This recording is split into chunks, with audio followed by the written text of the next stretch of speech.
Okay, आज हम पढ़ेंगे शब्द गुण। ठीक है, मैंने पिछली क्लास में आपको बताया था शब्द शक्ति किसे कहते हैं ना। आज हम शब्द गुण पढ़ेंगे। तो शब्द गुण क्या होता है पूरा आपके सामने नोट करके रखा है। शब्द गुण क्या होता है, किसी काव्य में प्रयुक्त होने वाले उन शब्दों से होता है जो हमें रस का अनुभव कराते हैं। ठीक है, कोई भी काव्य है, काव्य में ऐसे शब्द मिल रहे हैं जिससे हमें आनंद मिल रहा है, वो क्या कहलाते हैं, शब्द गुण कहलाते हैं। ठीक है, किसी काव्य में प्रयुक्त होने वाले उन शब्दों से होता है जो हमें रस का अनुभव कराते हैं। मतलब कोई भी काव्य अगर हम पढ़ रहे हैं और उसमें अगर हमें आनंद मिल रहा है तो वो क्या है, शब्द गुण है। ठीक है, शब्द गुण मुख्यतः कितने प्रकार के होते हैं, 3 प्रकार के होते हैं, माधुर्य गुण, ओज गुण और प्रसाद गुण। ठीक है, माधुर्य गुण, ओज गुण और प्रसाद गुण। ठीक, अब हम बात करते हैं माधुर्य गुण की। तो माधुर्य गुण क्या होता है, जैसे माधुर्य गुण मधुर शब्द, आपको माधुर्य गुण के नाम से ही पता चल रहा है, जैसे मधुर शब्द। ऐसे शब्द जो कैसे होते हैं, ऐसी पंक्ति जो हमें सुनने में बहुत मधुर लगती हैं, कानों को प्रिय लगती हैं, लेकिन जो हमें आसानी से समझ में नहीं आती, उसे क्या कहते हैं, माधुर्य गुण कहते हैं। इसको पढ़ के देखते हैं क्या लिखा है। किसी काव्य को पढ़ने या सुनने से हृदय में मधुरता का संचार हो, मतलब अच्छा लग रहा है, वो मधुर लग रहा है, वहाँ कौन सा गुण होता है, माधुर्य गुण होता है। कोई भी अगर हम काव्य पढ़ रहे हैं या सुन रहे हैं, उससे क्या होता है, हमें मधुरता, मधुर अच्छा लगता है वो, तो उससे कौन सा गुण होता है, माधुर्य गुण होता है।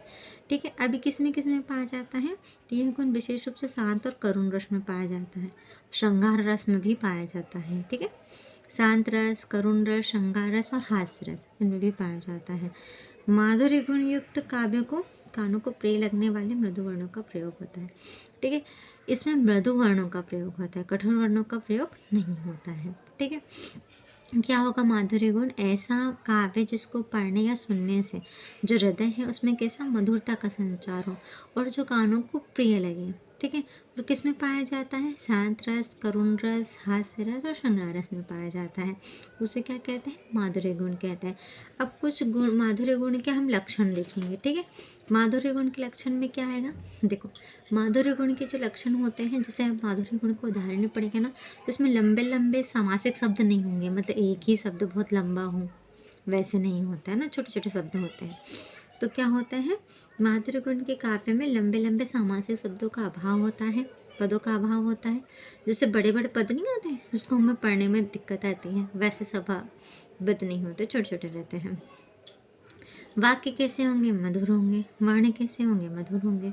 ठीक है, अब ध्यान रखना, कुछ संयुक्त अक्षर होते हैं, कुछ संयुक्त व्यंजन होते हैं और दीर्घ वर्ण होते हैं, इनका प्रयोग कम से कम होता है। ठीक है, इसके लक्षण में क्या होगा, माधुर्य गुण के काव्य में लंबे लंबे समासिक पदों का अभाव होता है, माधुर्य गुण के काव्य में मधुर वर्णों का प्रयोग अधिक होता है।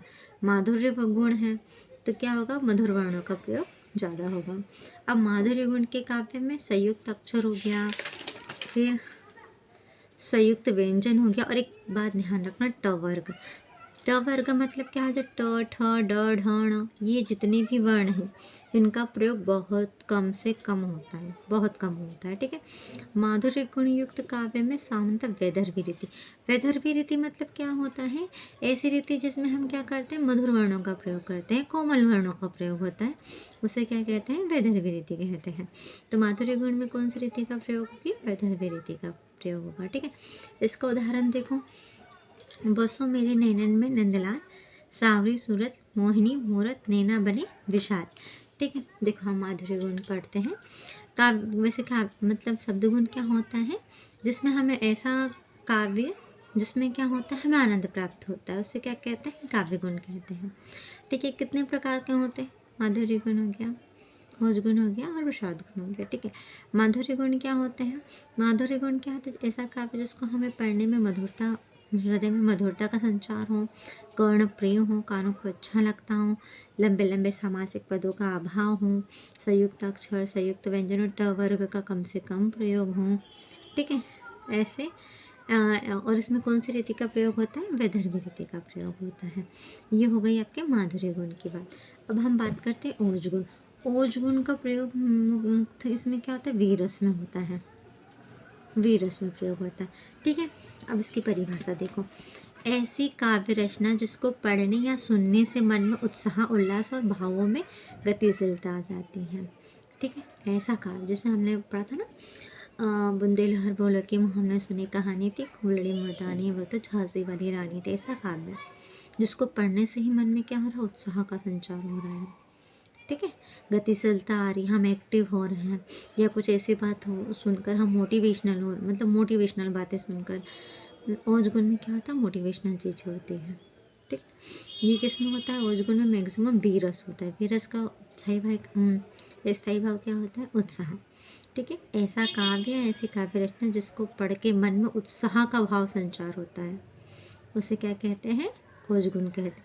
अब ओज गुण के में क्या होगा, जैसे उसमें संयुक्त अक्षर, संयुक्त व्यंजन और ट वर्ग का कम से कम प्रयोग हुआ था, ओज गुण में ज़्यादा से ज़्यादा प्रयोग होता है। किसका, संयुक्त व्यंजन, संयुक्त अक्षर और ट वर्ग का। ठीक है, देखते हैं आगे क्या लिखा है। ओज गुण के काव्य में संयुक्त अक्षर, संयुक्त व्यंजन का अधिक प्रयोग होता है। ठीक है, अब इसमें क्या होता है, ट कटु वर्ण तथा ट वर्ग का अधिक प्रयोग होता है। ध्यान रखना, मैंने आपको बताया था संयुक्त व्यंजन, संयुक्त अक्षर का अधिक प्रयोग होगा, और कटु वर्ण का, माधुर्य गुण में कौन से वर्णों का प्रयोग होता था, मधुर वर्णों का, और इसमें कठोर वर्णों का प्रयोग होगा। ठीक है, अब किस किस में प्रयोग होगा, ये वीरस हो गया, रौद्र रस हो गया, विभत्स रस हो गया और अद्भुत रस। इन सब में क्या होता है, ओज गुण पाया जाता है। ठीक है,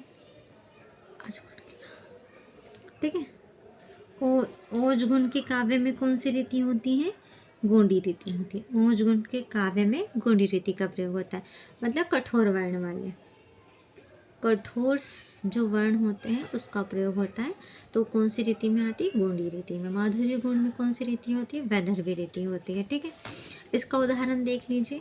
जैसे देखो, इसमें र की रेफ वाले टूटे फूटे शब्द, संयुक्त व्यंजन में श आ गया, ऐसे द्वित वर्ण, देखो ये आधे वर्ण है ना, द्विज वर्ण, तो क्या हो जाएगा, हिमाद्री तुंग श्रृंग से प्रबुद्ध शुद्ध भारती, स्वयं प्रभा समुज्वला स्वतंत्रता पुकारती।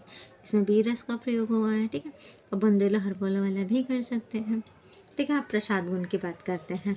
तो प्रसाद गुण क्या होता है, ये सर्वश्रेष्ठ गुण होता है। सभी मतलब ओज गुण हो गया, माधुर्य गुण हो गया, सब गुण में कौन सा सर्वश्रेष्ठ होता है, प्रसाद गुण सर्वश्रेष्ठ होता है। ठीक है, अब इसकी परिभाषा क्या होती है, जिस रचना को पढ़कर या सुनकर मन में निर्मलता का भाव आता है, मतलब निर्मल हो जाता है मन, उसे क्या कहते हैं, प्रसाद गुण कहते हैं। या फिर ऐसी काव्य रचना जिसको हम पढ़ते से ही, सुनते से ही अर्थ ग्रहण कर लेते हैं, उसे क्या कहते हैं, प्रसाद गुण कहते हैं।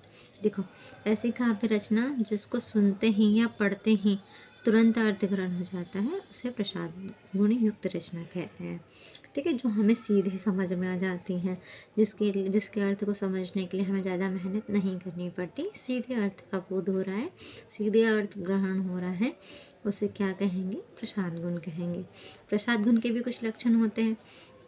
प्रसाद गुण मैक्सिमम सभी रसों में पाया जाता है ना। प्रसाद गुण में कौन सी रीति प्रयोग होती है, पांचाली रीति प्रयोग होती है। ध्यान रखना, माधुर्य गुण में वैदर्भी रीति, ओज गुण में गोंडी रीति, और प्रसाद गुण में कौन सी रीति होती है, पांचाली रीति पाई जाती है। प्रसाद गुण मस्तिष्क में लंबे समय तक विद्यमान रहता है। ठीक है, प्रसाद गुण युक्त अगर हम काव्य पढ़ते हैं ना, तो उसको हम लंबे समय तक याद रखते हैं।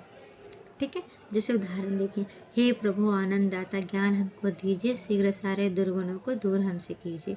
एक बार हमने पढ़ लिया तो बहुत लंबे समय तक ध्यान रहेगा, है ना, जल्दी भूलेंगे नहीं। वैसे ओज गुण हो गया और माधुर्य गुण हो गया, ये ज़्यादा समय तक हमें याद करना पड़ता है, और प्रसाद गुण क्या रहता है, मैक्सिमम याद रहता है। ठीक है, ये प्रसाद गुण कंप्लीट होता है, इसको अच्छे से पढ़ लेना।